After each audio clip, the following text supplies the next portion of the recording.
Good evening. Welcome to this week's edition of StormCast. Great to have everyone here tonight. We're going to be rocking it out with our EWV team. Here on this week's edition of StormCast, have a lot to talk about tonight. We've got flooding in Missouri. We've got severe weather in Oklahoma and Texas.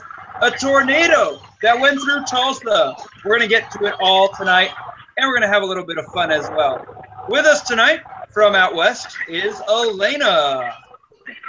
Also with us from the tornado state itself is none other than Cindy Coleman. Good evening, Cindy. Good evening. Joining us from up north in the great state of Wisconsin, not eating cheese tonight, is Dan Cloeen. Hello. And live from the field this evening is our very own storm chaser, John Cameron, assessing flooding situation going on in Missouri. We'll get to John a little bit later on in tonight's episode. Coming to us from Iowa with an ice pop. It's just about that cold out there. Is Lady Disaster, Jessie.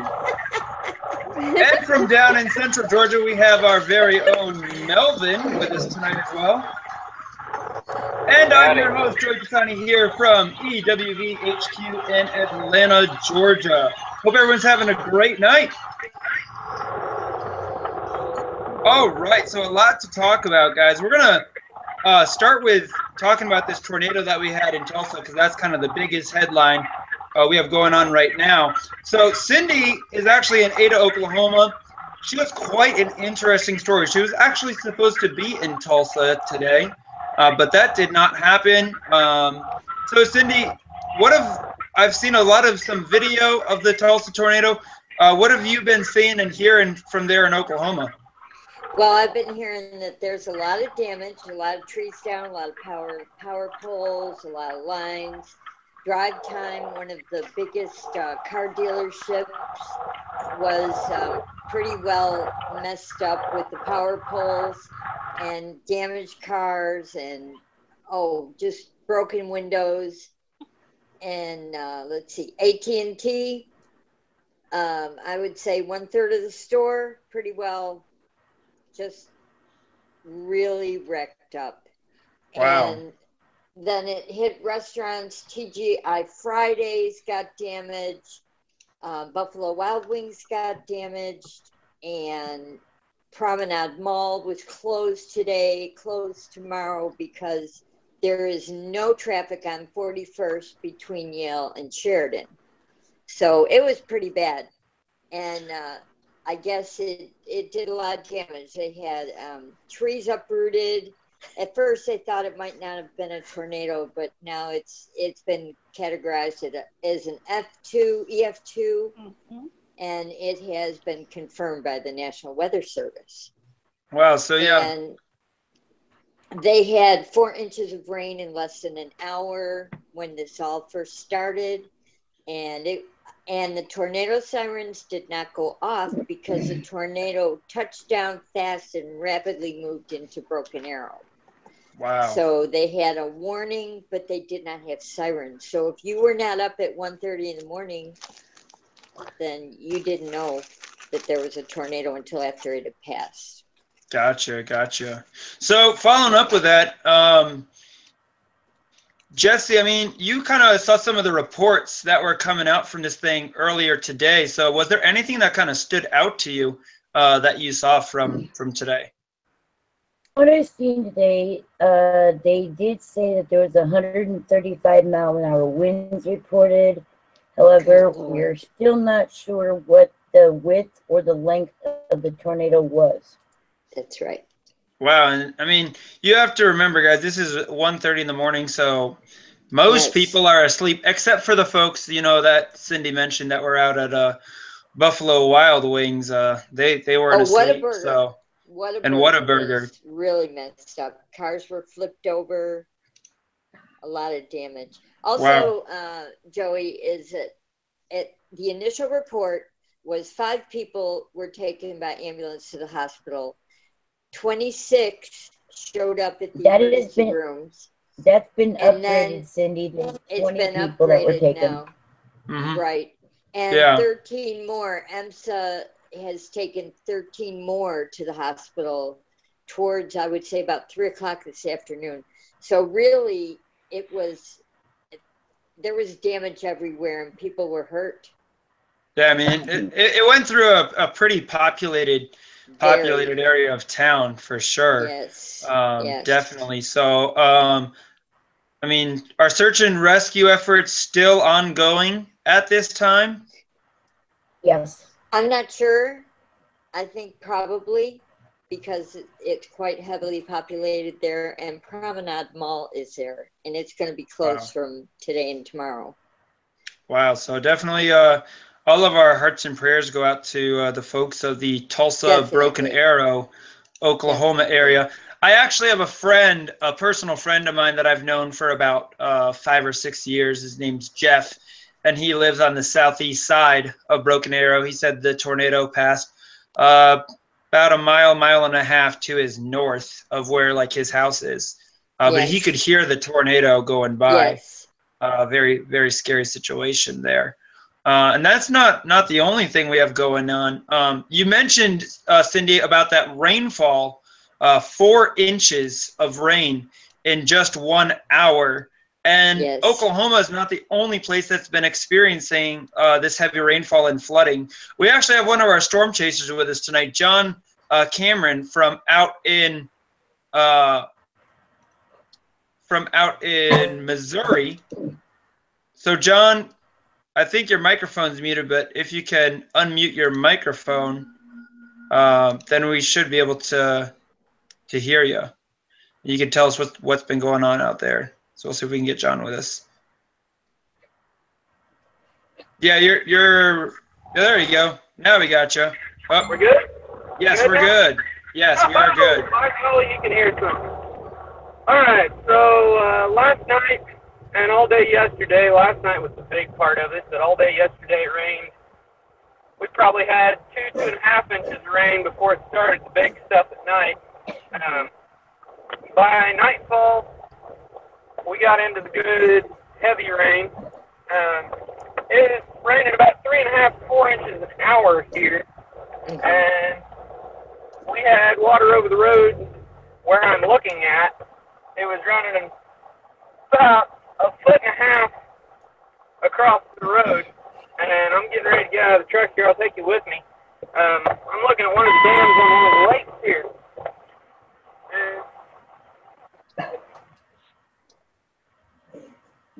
Oh. Yeah, there. Wow, look at that. Oh, wow. But it was last night. It was a foot deep over this road last night. Yeah, you can see where they put the cones up there. Yep. Here in a minute, back out on the other road. This is part of where the video that I shoot. There should be a video on the EWB page for those of us that can see that page. You can take a look at that. Cool. Kansas City actually got it worse than we did. Kansas City down in West Fork had places where they had water rescues, people standing on their cars. It was so deep that they couldn't stay in their vehicle, otherwise they would have drowned. So there was multiple water rescues up in the Kansas City area. They got upwards of 6 inches of rain in a couple of hours up there.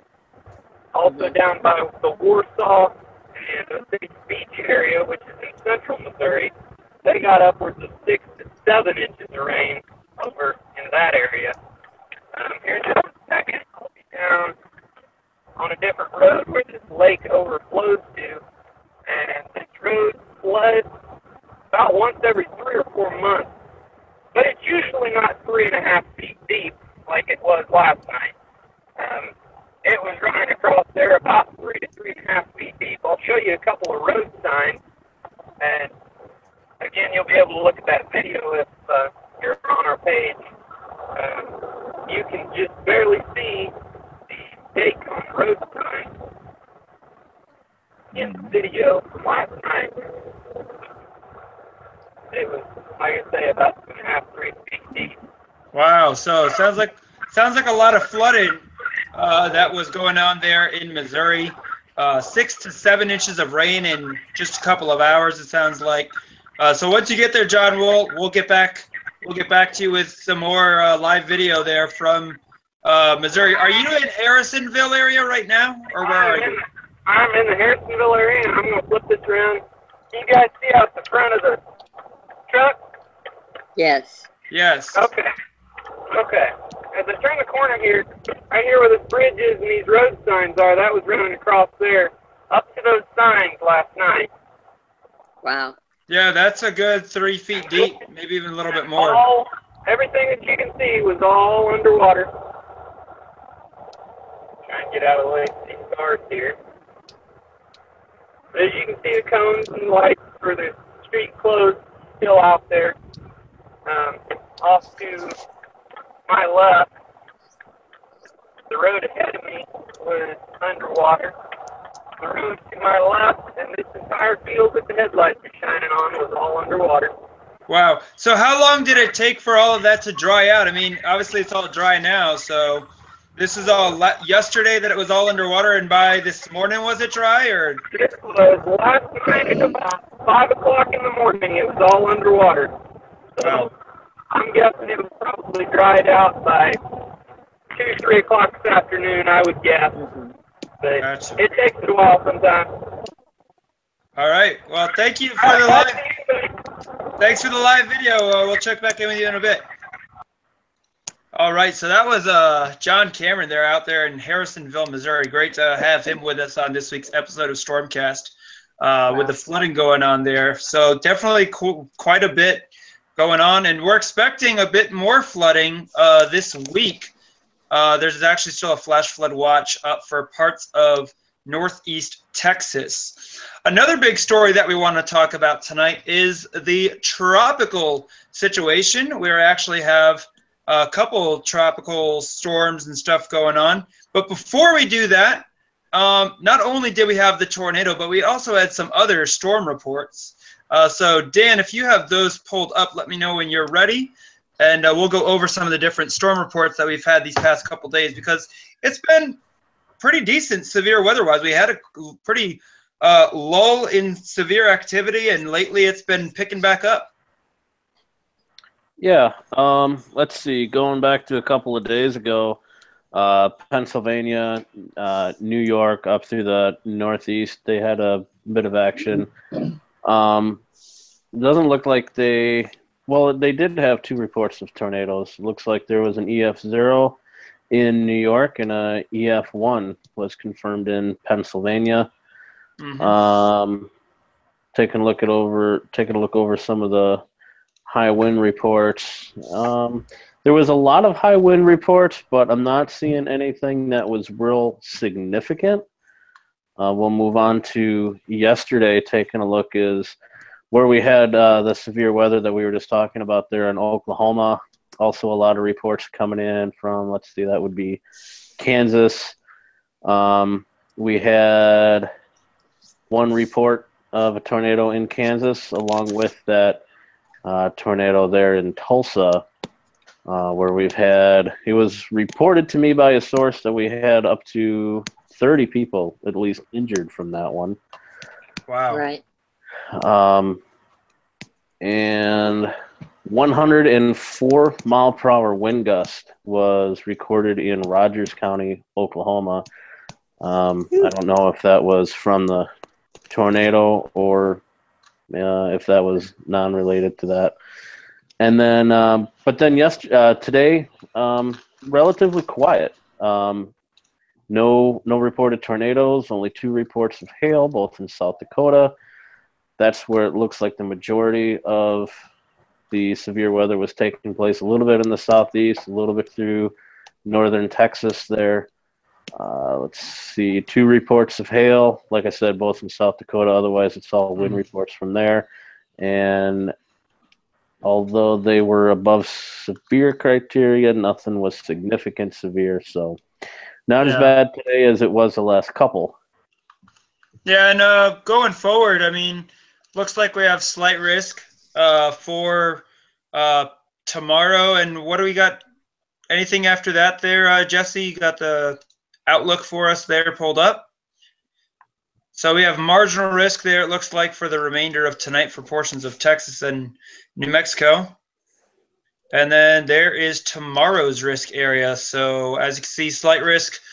That's for portions of Maryland, Virginia, and far northeastern North Carolina. Can you flip on the cities there? So this includes Virginia Beach. Raleigh kind of right there on the border of the slight risk area. This is also going to be coming up toward the Washington, D.C. and Baltimore areas as well. So slight risk up there as well. So that is, and then after that, it kind of quiets down for the remainder of the week, severe weather-wise. So, I mean, that's good news, especially, you know, Tulsa doesn't need any more severe weather going on. So that's what we have going on. Now, Melvin, we were talking earlier before the StormCast about some of the tropical weather that we saw going on. And Cindy was also mentioning this. We have a tropical depression right now that is out in the Caribbean Sea. That's Tropical Depression 7. And this particular tropical storm, what are we expecting from this, Jesse? What's the track looking like? That's a good question. If you click, yeah, there, you scroll down to where it says warnings, cone. Yeah, there you go. Perfect. Oh, I love that interactive map, Newt. That feature that NHC has given with an interactive map, that is fantastic. You know, there's a lot of sources to get tropical cones and stuff like that. But honestly, the NHC has been working really hard on some of their graphics. So you can like zoom in now and stuff like that and see exactly where it's going. You can do satellite view and all that stuff. So that's pretty cool. So the blue line there across portions of, what is that? The Yucatan Peninsula. That is actually a tropical storm warning that is already in effect. This is expected to become a tropical storm probably sometime during the day tomorrow. It's going to be passing pretty close to the Mexico-Belize border. There's also tropical storm watch that is up for portions of Belize, then expected to move across the Yucatan Peninsula and emerge into the Gulf of Mexico. And then right now they have the track going as if it's going into Mexico. But you never know. Once these things emerge into the Gulf of Mexico, maybe, you know, there will be an upper-level trough that could catch it and sweep it up toward Texas. So definitely going to be something that the U.S. Gulf Coast needs to keep an eye on for sure, because, you know, a lot can change in 3 to 4 days with this track that we're seeing now. Absolutely, a lot can change. So a different segment that we're going to be doing here tonight on the show, and we always like having fun with our team, and we appreciate having each and every one of them on here on the StormCast.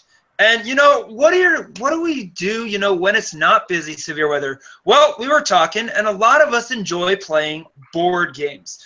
And, you know, it's not necessarily that we're bored, but it's just that the weather is kind of boring at the time. So I just want to get to talk with you guys and let me see what your favorite board game is and see what we got. So anyone got a favorite board game that you guys like to play when there's not weather going on?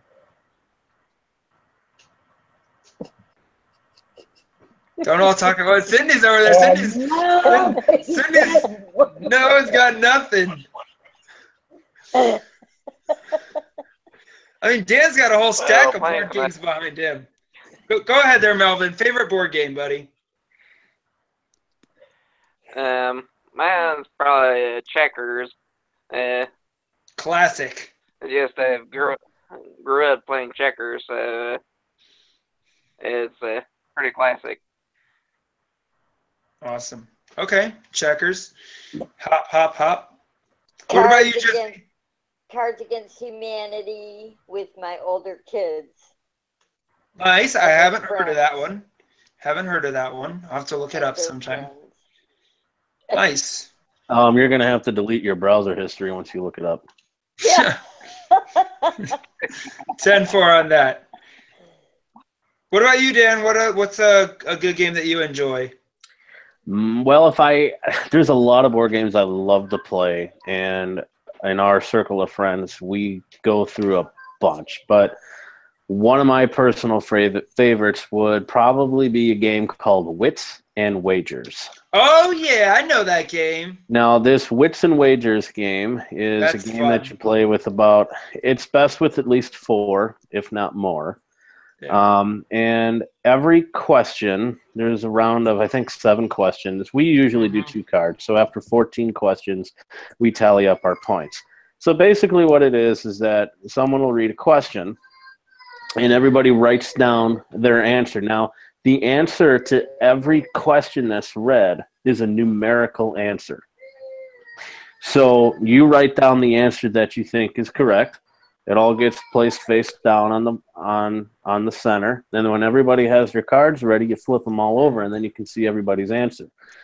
Now, it goes from whoever's the lowest to whoever's the highest, and then the middle one gets placed in the middle, and then there's different odds. So whoever's in the middle is 2-to-1 odds, and then it goes 3-to-1, 4-to-1, and then 5-to-1, and then out. Then you have your betting tokens. Now, you don't have to bet on your answer. You can bet on anyone's answer that you want. And once everyone has their bets placed, the answer gets revealed. If you had the correct answer, whether you bet on your own answer or not, you still get some points. But whoever betted on the correct answer will get those points. So you don't necessarily have to be spot on in order to win. In fact, most of your answers, there's some really obscure questions that the average person just isn't going to know, but it's guessing, which makes it fun. It's seeing what other people put down for answers is part of what makes it fun. And close counts. Awesome. Good suggestion. I like that game. I played that game a couple of times. Awesome. One of my favorite games, it's actually an older game. It's similar to you probably have heard of Ticket to Ride, but it's an older game. It's called Rail Baron, and basically it's kind of like Monopoly, but railroad based. You're purchasing railroads and making trips across the country. They also have a European one where you can do across Europe or whatever, and getting paid for it. And you have to get to a certain threshold once all the railroads are all bought out, and try and not ride on the other person's railroad, and then get back to your hometown destination with X number of cash in hand in order to win the game. So that's always a fun game that I like. And then another one that I like too is Settlers of Catan. That's a really good game too, especially sometimes it's kind of fun to kind of make up your own rules for some things. So sometimes one way that we play it is we play until all the cards have been used, like all the victory points and all the army cards and everything. All that's been used. So we just keep building. We don't go just to 10 points. Then whoever has the most points at the end wins. So that's pretty cool. So Elena, what's your favorite board game? Or one of your favorite board games? One of my new favorites that I just played last week, Ticket to Ride is one of my favorites. Nice, that's a good one. It's a fun one. Awesome. And what about you, John? You got a favorite? I would have to say chess. Mic working? Yeah. Okay. I would have to say chess, probably. Chess. Chess or Uno. Or Uno, okay. Oh, Uno, that's a good game. I love also, Uno. Whenever you guys are ready on this, my next stop, if you want to take a look. Yeah, we're ready. Go for it. So John got some more video here. We're having a hard time hearing you there. I'll kind of show you. There we go. Now we hear you. A little ways back since it's on a curve. As you can probably see, this is all laid down where the water was up here. This little creek right here that's not really got much in it right now was up high enough that it brought that across. Wow, so carrying debris with it. That's, yeah. Debris with it. Doesn't Now take this, a whole lot of flowing water. this is the telltale one right here. This right here is the one that's really going to tell you something. This is almost as tall as I am. How far Wow, that pile. So that right there is the telltale sign of how high it actually got. Wow. Right here, you can really see where it's all laid down. And right in here, it was really running through here pretty good. Wow. Anyway. Yeah, you can even see a little bit of the And kind of the ripples in the road there still. Yeah. And I'm going to be headed home here pretty soon, so this is probably going to be about the size of it for me tonight. Sounds good. Really glad you were able to join us and show us some of the areas that had the flooding there in Missouri. Quick question before you go: do you guys get flooding in that area fairly often, or is this a pretty rare thing that's going on? It's a pretty rare thing. Normally, this area that I'm at right now floods maybe twice a year. I've seen it flood at least 4 times this year already. So we'll see. His mic's cutting out again there. So he's been getting a lot of flooding there, more frequent this year than he's been getting in years past. So.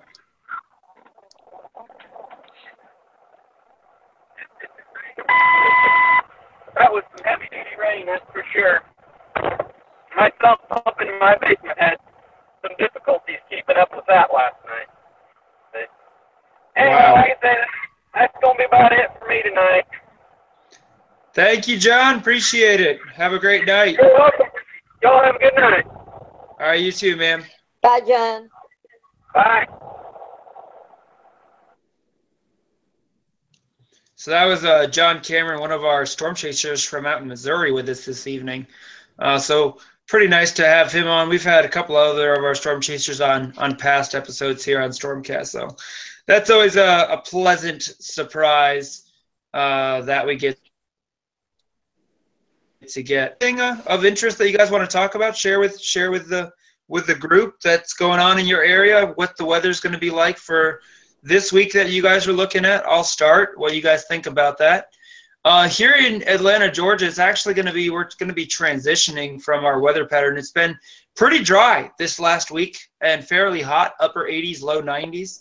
But starting tomorrow, we're going to be looking at a change with that same frontal system that went through Oklahoma and Missouri, going to be making its way over here to Georgia. So we're going to be increasing our rain chances this week. So it's going to be pretty wet and stormy, but cooling down our temperatures in the process. So definitely not a good week to be doing yard work here this week in Atlanta. What about you, Melvin? What have you been looking at down there in South Georgia? How's South Georgia been treating you? Here lately has been pretty hot. The heat index, we've been in the 90s quite a bit frequently. We actually had rain on Saturday morning about 5 a.m. And Nothing significant, looking at some, yeah, nothing real significant. It was over bad, 6 a.m. We're actually looking at some rain probably Tuesday and Wednesday, but it's probably going to just barely graze us. All right. Well, hopefully not too wet, nothing to wash out any plans. How's things been up in Iowa, Jesse?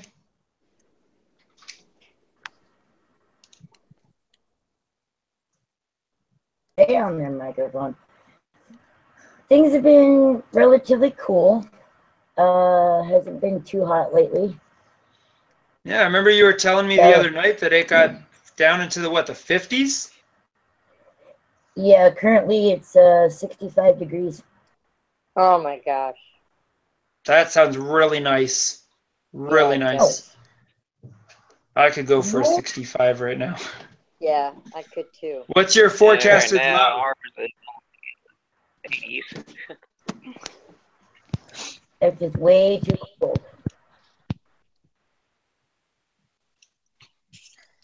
What's the rest of the week looking like for you weather-wise? Pretty nice? I don't think we're going to be getting any rain. Temperatures seem pretty pleasant. Speaking of pleasant temperatures, I know Dan's going to be getting some pleasant temperatures up there. Yeah, I was just taking a look here. It was relatively cool today. We had some showers move through, which cooled it down even more. Right now in Janesville, which is going to be the nearest spot for me, is going to be 64 degrees right now. Oh my goodness. And the outlook for the remainder of the week, we are not expected to crack 80 all the way through Thursday into Friday. The high tomorrow, with chance of rain in the morning, is 73. Oh, man, that sounds really nice. Especially if the rain doesn't come. Man, it's like, is that, what's fall temperatures for you up there? What do you consider fall temperatures? 60s, upper 50s? Fall like highs? Yeah, like say in October. And October can go either way. We can get warm in October. We can also get snow in October. October is a very, very fluctuating month for Wisconsin. It's one of those where, I mean, we joke about it around here. In October, you can get sunburn and frostbite the same day. So I need to change my zip code. We ended up getting just real quick. We ended up getting married in October because we both wanted cooler temperatures for the wedding. Yeah. Well, that day Milwaukee set a record high of 86 degrees. Oh. On your wedding day? Yes, it did. Oh man, that's funny. So that didn't work quite the way we planned it to, but the pictures looked great with the change in the colors on the trees and that, so that was nice. But yeah, October can really fluctuate. Once you get into November, then you start cooling down pretty quick. But right now for August, I don't know what our official average should be. If I were to take a guess, I would say mid 80s, upper 80s. Yeah, slightly. You're a couple degrees below. Oh, that's nice. We're about 10 to 15 degrees below. So yeah. Wow. Which I welcome. Yeah, enjoy it. I'm a fan of that. For me. And on average, August is also our driest month of the year as well. So interesting. All right. Neat Wisconsin weather facts for you from our very own weather expert of Wisconsin weather expert, Dan Cluine. Can really go either way. It's awesome. Like we say up here, if you don't like the weather, stick around, it'll change. Hey, we say that down here. Awesome. So hey, speaking Joey, of Cindy, go ahead. Yes, I just want to say something here. I've lived in Oklahoma since 1987, and I have never heard of a tornado that hit in the part of Tulsa that it hit. Usually it's up north, down south, or more east. And to hit where it hit, if it had been any stronger than an EF2, it would have been a disaster. Mm-hmm. Yeah. Total disaster. I mean, it was a disaster as is. I mean, thankfully, no loss of life. Exactly. But still, I mean, I'm sure a lot of damage with it. From video and pictures I've seen out of the area, it's going to take them a while to clean up. But what's the weather looking like there in Oklahoma for you this coming week? In Ada, in Texoma area, mm-hmm. saying I think the low is going to be in the upper 60s, and the highs are going to be between 70 and 80, with rain, possibly thunderstorms coming in Thursday and Friday. Gotcha. Okay. So, well, that's good. You got to get at least a couple days to stay dry there. Oh no, I love the rain. I want it to before rain. the next. It's supposed to rain all week. Before the next round of storms come in. Yeah, that's kind of what it's going to be like here. We're expecting a pretty wet week. So, well, hopefully you'll get what you want there. But it sounds like some pretty nice temperatures for the first week of, well, second week of August. So, sounds nice. Yeah. Better than being in a, 95-degree drought or anything like that. Right. But I'm going how's to be going to Tulsa on Friday, okay? Saturday, and Sunday. So if I do that, I'll take some video and photos of the damage 10 because for that's that. the area where I'm going. Yeah, yeah, for sure. Definitely send those in to us. We'll definitely I take will them. for sure. Thanks, I will appreciate for it. sure. Well, I You're was just about to ask what Elena was like, but she just dropped off the call there. So I think that's gonna pretty much wrap it up for this week of Stormcast. Great talk with you guys and hanging out Great with you talking. guys. I know it's been a couple, Yes. 2 weeks since we did Stormcast, so definitely good to get back in here with you guys.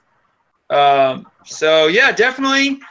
We'll be doing this. We'll probably get back into it a bit more often here now that I'm out of school and everything like that.